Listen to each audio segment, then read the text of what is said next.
La loi de la nature a fait de la vie un père.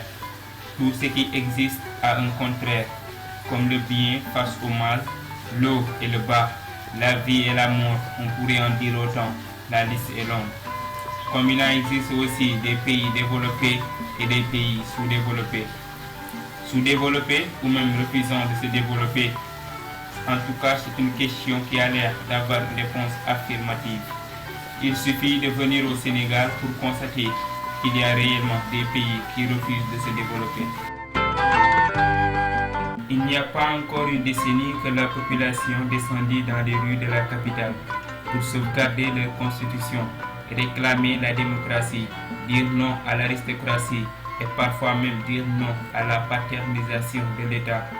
Ce 23 juin 2011, on s'en souvient encore comme si c'était hier.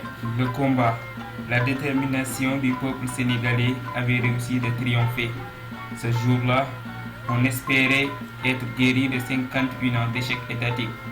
L'espoir était né, le peuple sénégalais connaissait un début de changement.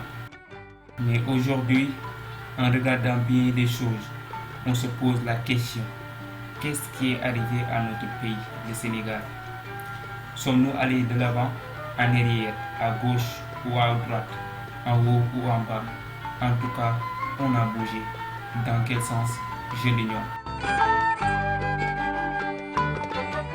Pourtant, ce pays a longtemps été un exemple à travers ses élites politiques. Mais aujourd'hui, ce pays se retrouve au bas de l'échelle de la prospérité et semble être victime de ces mêmes élites politiques.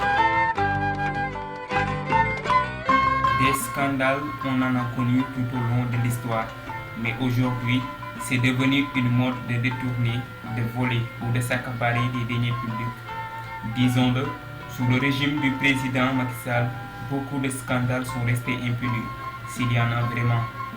Depuis l'affaire des 94 milliards avec Mahmoud Diallo et Ousmane Sonko, nous vivons totalement sous un régime qui ne redresse pas les fautifs.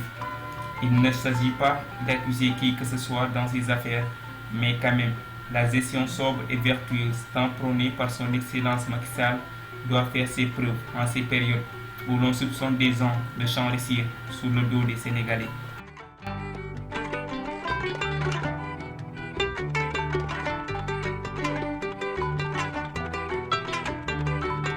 Sont-ils protégés ou hors de la loi? Où sont-ils exactement? La version de l'adage wolof, Kumba am ndey, Kumba amul ndey.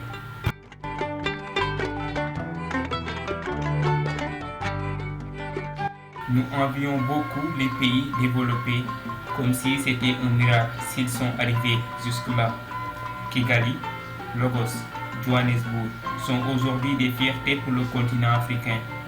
Mais n'oublions pas que ceci est le résultat d'une élite patriotique, d'une volonté populaire et d'un travail acharné que ces peuples ont mené.